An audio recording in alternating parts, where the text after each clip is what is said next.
Welcome back to AskFans Best and Worst. Today I'm joined by the one and only Mr. Lewis from 100%Chelsea. Bruv, how you doing? I'm good, you? Oh man, so good, too good, you know what I'm saying?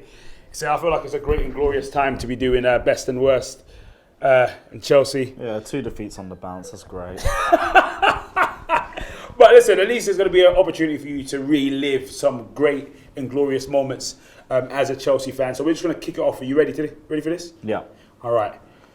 Who is the best Chelsea player ever? The best Chelsea player that I've regularly seen live would have to be Hazard, but if you ask me the best Chelsea player ever, I'm sorry, it can only be Frank Lampard. I'm sorry, that guy, man, did everything on the pitch. But if you got him from 30 yards out, you know he's already scored. He's already scored. His passing was ridiculously underrated. He could burst past players. He didn't have a weakness to him. Frank Lampard was, for 6, 7, 8 years, I'd say probably one of, if not the best midfielder in the world. I'll go out there and say that. Standard, you just put it out there. Put it straight out there. Someone would say not when Paul Scholes was at his best. See, I love to say that, but Lampard got more goals and assists. Okay. Yeah, that's that. All right, so Frank Lampard, yeah? Yeah. Absolutely. I think he was one of the ones that kept Kevin De Bruyne out of Chelsea as well. Yeah, Lampard, Mourinho. Mourinho did that with a lot of players, but don't really want to go into that because I'm just going to start crying. Who's the worst Chelsea player ever? Okay, there's a couple of players I could shout. As much as I love them for the moments, you could put Torres there. You could put Falcao there. Shevchenko. Sidwell. Tal Ben Haim. Adrian Mutu. Oh my days. But if there's one person, by far and away, it has to be Winston Bogart. You got a man literally sitting on the bench and refusing to leave because he just wants to sit down and get paid. You don't get much worse than someone who no one wants and just stays there like a bad rash. So it's gotta be Winston Bogart. No doubt. Did he get much game time at all? This was quite a bit before my time, but if I can remember a little bit, I think he got some game time at the start, but then I think Ranieri didn't want him at Chelsea, and then he was like, nah, why am I gonna throw away a good £10 million? I'm just gonna stay and run out my contract. Just gonna chill out. Literally just coached for 4 years. Standard. Just cashed in on that Roman money. What's your best moment as a fan? See, I can't say anything other than Munich, but if I've got to give some honourable mentions, I remember being in the crowd when we came back against PSG 2-0. That was madness from start to finish.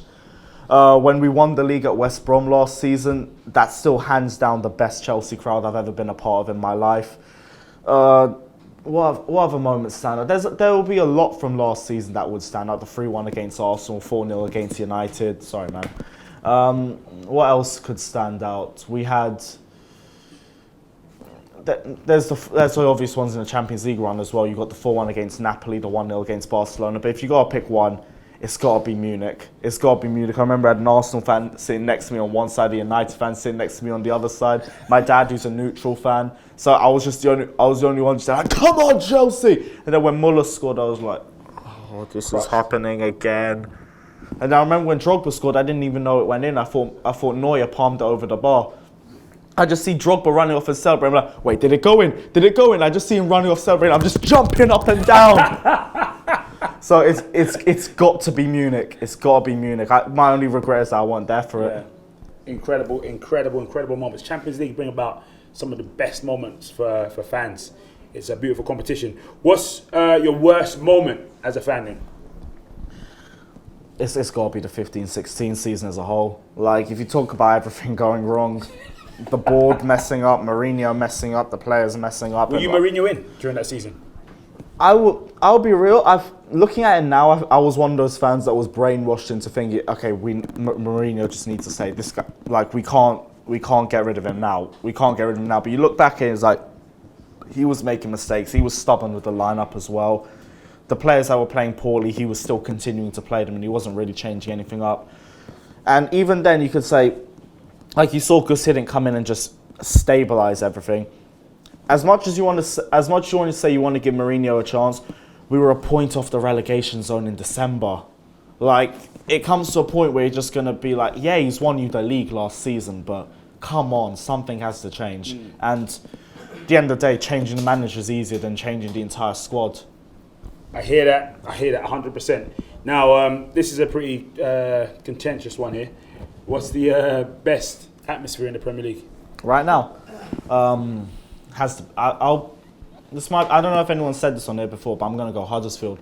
Huddersfield bangs. Serious, yeah? Huddersfield bangs. They've got the ultras right next to the away fans, so it's just them both going at each other from the first minute to the last, and then the ultras are just hyping up the rest of the stand. the whole ground is feeding off those ultras right next to the away fans. And I'll be real, it's the first time I've been to an away ground and you can't hear the away fans because the home fans are that good. Serious? Huddersfield is a great ground, and I'll be real, credit to them because their fans know what they're doing. I think a close second could be Crystal Palace, but I think that started to go down a little bit in recent years. I hope the same doesn't happen with Huddersfield because it's kind of refreshing going to a home ground and actually hearing the fans. So Huddersfield, by far and away, number one. Oh, wow. I like that. See what I'm saying? I like hearing about these other clubs that people don't really mention too tough. What is the worst atmosphere in the Premier League? Okay, where do I get started? Let me start with us. We are not that good. We're not that good anymore. We used to be. Like I still say out of the London clubs, it's either you can make a case for us, Palace or Tottenham, but I think all three clubs have started to go down a bit in terms of atmosphere. You can talk about Arsenal, who's just been awful. It's basically implanted in them to have a crap atmosphere. They've been feeding off that Invincible season for the last 12 years. So they've got 14 years now. 14. But you could also, as much as I want to say Arsenal for number one, City are awful. Shocking. City are awful. I remember I was there last week, and I'm thinking for a club that's probably going to be named for a team that's going to be named possibly the best team in Premier League history. Do you believe that? You got to wait till the end of the season to say it. The only reason I could say any other club is Chelsea are 4 or 5 conceded less, so I can say that at least.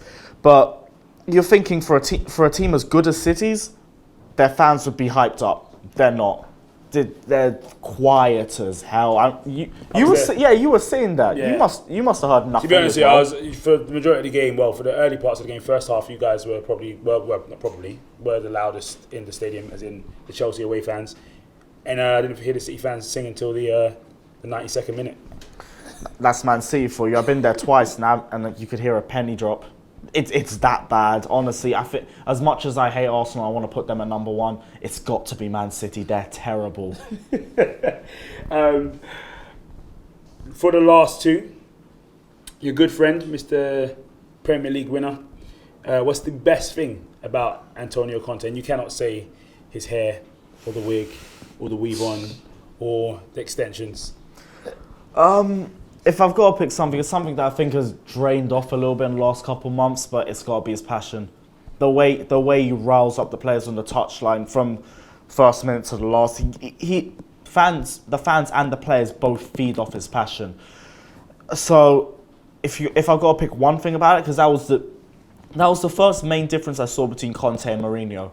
Mourinho would usually just be calm. Even when a goal's scored, he's just thinking about his next move. He's always looking forward. Chessman. Exactly. That's Mourinho for you. Conte is just going insane. He's basically moving on the touchline like he's a fan himself. Yeah.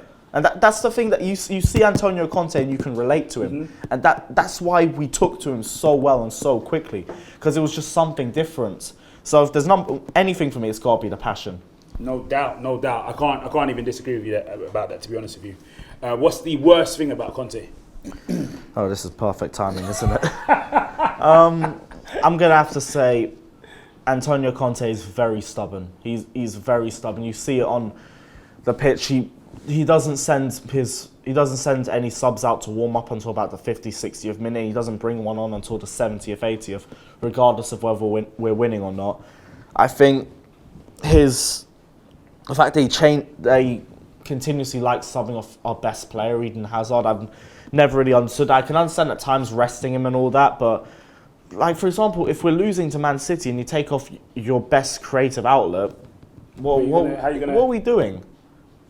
I also just think he's too defensive for his own good, way too defensive, and I also think he prefers a back three too much. I've come up with so many negatives. Oh my gosh. Okay, if I've got to pick one, he's too stubborn and he doesn't like changing things up. Absolutely. Guys, listen, that has been absolutely epic. Much love for that, Lewis. Now, listen, guys, make sure you check out Lewis at 100% Chelsea. Let us know what your best and worst of Chelsea are as well in the comments below. Make sure you like, share, comment, and hit that subscribe button too.